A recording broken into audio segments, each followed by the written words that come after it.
नमस्कार दोस्तों, जय हिंद, वंदे मातरम, हर हर महादेव, जय जय श्री राम। दोस्तों, अच्छा, पश्चिम बंगाल के बीरभूम इलाकों में 6 लोगों की नृशंस यानी निर्दय रूप से हत्या कर दी गई थी और इसके बारे में आज हम चर्चा करेंगे कि उन 6 लोगों की हत्या क्यों की गई थी और किस लिए उनकी हत्या राजनीतिक रूप से की गई थी या फिर कोई षड्यंत्र था या फिर अपनी वर्चस्व को बढ़ाने के लिए किस कारण से उनकी हत्या की गई थी। आज इस चीज़ का हम विश्लेषण करेंगे। दोस्तों, आपको बता दूं कि 4-5 दिन पहले पश्चिम बंगाल के बीरभूम इलाके में 6 लोगों की हत्या कर दी गई थी, जिसमें कि 4 औरतें थी और 2 बच्चे थे। और यह हत्या इसलिए हुई थी क्योंकि बीरभूम में एक पंचायत अध्यक्ष था, टीएमसी का, तृणमूल कांग्रेस का एक पंचायत अध्यक्ष था, जिसकी हत्या कर दी गई थी उसको गोली मार करके। उसके बाद ये आग भड़की थी और आग भड़कने के बाद करीब बीरभूम इलाके के एक गाँव में 6 लोगों की नृशंस रूप से हत्या कर दी गई। तो इससे पहले भी आप जानते हैं दोस्तों कि पश्चिम बंगाल में बहुत सारी हत्याएं होती रहती हैं। जितने भी बीजेपी कार्यकर्ता हैं उनकी हत्याएं हुई हैं और बहुत तेज़ी से उनकी हत्याएं हुई हैं। तो अभी क्या है कि टीएमसी के 2 कार्यकर्ता मारे गए थे। कार्यकर्ता मरने के बाद अभी जो अध्यक्ष जी थे, इनकी हत्या हुई थी और जब इनकी हत्या हुई तो उसके बाद जितने भी टीएमसी के नेता हैं ये पूरी तरह से क्रोध में आ गए और क्रोध में आने के बाद इन्होंने उसी गाँव के जो बीजेपी सपोर्टर थे, जो कि टीएमसी को मानने वाले नहीं थे, उन्होंने एक ही परिवार के 4 औरतों को और 2 बच्चों की हत्या कर दी। तो अब ये घटनाएं आखिर पश्चिम बंगाल में कम क्यों नहीं हो रही हैं? दोस्तों, इसके पीछे का सबसे बड़ा कारण एक माइंडसेट होता है, जो कि राजनीतिक पार्टी अपने माइंडसेट को लेकर के चलती है और यही माइंडसेट आज पश्चिम बंगाल में चल रहा है। क्योंकि ममता बनर्जी खुद जितने भी आक्रमणकारी थे उसमें, मतलब इसके पहले जो कम्युनिस्ट विचारधारा की जो पार्टी थी उसको तोड़ करके वो आगे आई है। और उस टाइम भी जब ये जीती थी तो उस टाइम भी बहुत सारी हिंसा हुई थी टीएमसी में और कम्युनिस्ट जो विचारधारा है उन दोनों में, कम्युनिस्ट पार्टी है उन दोनों के बीच में, और बहुत सारे लोगों की बलि दी गई थी।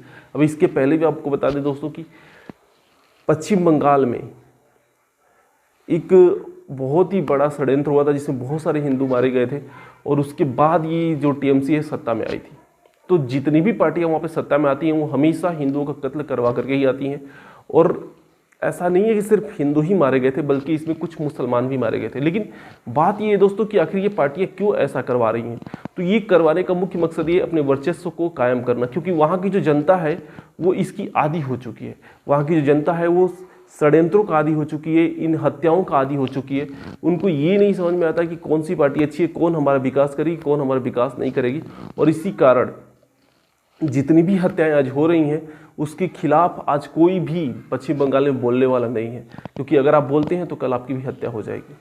तो इस तरह से पश्चिम बंगाल पूरी तरह से नरसंहार का गढ़ बन चुका है और हमेशा आए दिन वहाँ पर हत्याएं होती रहती हैं। और आप जानते हैं दोस्तों कि पिछली बार जब चुनाव हुआ था 2019 में, तो उस टाइम भी पश्चिम बंगाल में बहुत ही हत्याएं हुई थी। उस टाइम बीजेपी और टीएमसी में ही लड़ाई थी और उस टाइम आप जानते हैं कि बीजेपी के जितने भी कार्यकर्ता थे उनकी लगातार हत्याएं होती थी, उनको बेरहमी से दौड़ा दौड़ा करके मारा जाता था।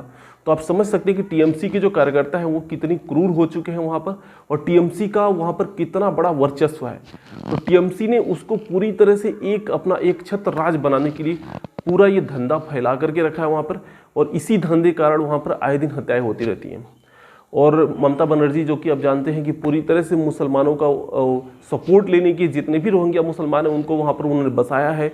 पूरी की पूरी जो 3 से 4 करोड़ मुसलमानों की आबादी है रोहिंग्या, वो वहाँ पर बसे हुए हैं और उनको उन्होंने आधार कार्ड, वोटर ID कार्ड बाकायदा सब कुछ बना करके दिया है, ताकि जब भी वोटिंग हो, जब भी चुनाव आए, तो ये आप जानते हैं दोस्तों कि जितने भी मुसलमान हैं उसी पार्टी को वोट करते हैं जो उनको पूरी तरह से खुलेआम गुंडागर्दी, रेप, मर्डर करने की छूट देता है, जो इस्लाम को लाने के लिए वहाँ पर छूट देता है, उसी पार्टी को सपोर्ट करते हैं। और बीजेपी ऐसा कभी भी नहीं करती है और इसीलिए ये लोग बीजेपी को सपोर्ट नहीं करते हैं, ये टीएमसी को सपोर्ट करते हैं, क्योंकि टीएमसी इनको गुंडागर्दी, लूट, रेप, जितनी भी घटना है इस सबको करने की छूट देती है और इसीलिए ये लोग टीएमसी को पूरी तरह से वहाँ पर सपोर्ट करते हैं। मतलब अलग अलग राज्यों में अलग अलग पैटर्न निकाल करके अलग अलग पार्टियों के सपोर्ट करते हैं।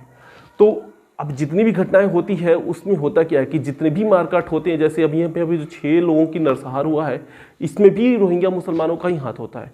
लेकिन चूंकि आपके पास कोई दस्तावेज ही नहीं है, जितने भी वो मुसलमान काम करते हैं उनका ना वोटर ID कार्ड है ना उनका आधार कार्ड है, तो आप पकड़ेंगे कैसे?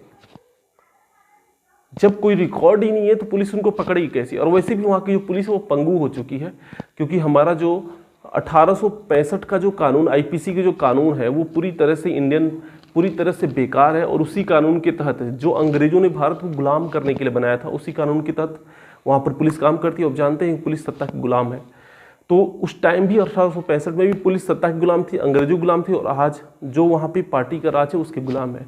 तो इस कारण से पुलिस वहाँ पर किसी भी हत्या का पर्दाफाश नहीं कर पाती है। और बात ये है दोस्तों कि सारी की सारी हत्याएं हो क्यों रही हैं, तो ये सारी की सारी हत्याएं इसलिए हो रही है क्योंकि वहाँ पर बीजेपी है और बीजेपी को पीछे करना है, इसलिए ये सारी की सारी हत्याएं हो रही हैं।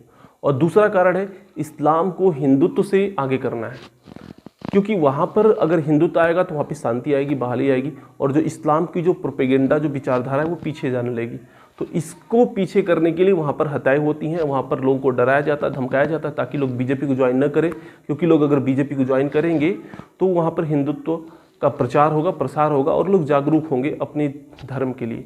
तो इसीलिए बीजेपी वहाँ पर आगे न बढ़े, वहाँ पर हिंदू धर्म आगे न बढ़े, इसको दबाने के लिए ही वहाँ पर ये सारे के सारे कृत्य किए जाते हैं, लोगों की हत्याएं की जाती हैं, लोगों को डराया जाता है। यहाँ तक कि आपको बता दें दोस्तों कि जब 2019 का चुनाव हुआ था उस टाइम भी करीब 15,000 लोग, यानी 15,000 हिंदू थे, वो पश्चिम बंगाल से पलायन कर करके त्रिपुरा और असम में भाग गए थे, और कुछ समय तक वहाँ पर उनको निवास भी किए थे उन्हें, मतलब कुछ समय तक वहाँ पर शरणार्थी गृह में उनको रखा भी गया था। बाद में उनकी वापसी हुई, लेकिन उस वापसी में भी सब कुछ गंवा देने के बाद वापस आए, उसमें कुछ बचा नहीं। तो ऐसी घटनाएं होती रहेंगी जब तक वहाँ के जो हिंदू हैं वो जागरूक नहीं हो, जब तक वहाँ के जो हिंदू हैं वो ये समझ नहीं पाएंगे कि नहीं मेरा अच्छा कौन चाहता है और बुरा कौन चाहता है। तो इस कारण, जैसे अभी आप जानते हैं दोस्तों कि उत्तर प्रदेश में बीजेपी की सरकार आई है, तो ये इसलिए आई है क्योंकि यहाँ के लोगों ने समझा है कि हमारे लिए अच्छा क्या है, बुरा क्या है। और जब तक आप ये नहीं समझ पाएंगे कि हमारे लिए अच्छा क्या है, बुरा क्या है, तब तक आप एक अच्छे सरकार का चुनाव नहीं करेंगे। और एक अच्छे सरकार का अगर आप चुनाव नहीं करते हैं तो आपके पक्ष में कभी बात नहीं करेगा, और जब आपके पक्ष में कोई बोलने वाला नहीं होगा तो आप कुछ भी नहीं कर पाएंगे। दोस्तों ये था मेरा विश्लेषण, आज के लिए बस इतना ही। जय हिंद, वंदे भारत, हर हर महादेव।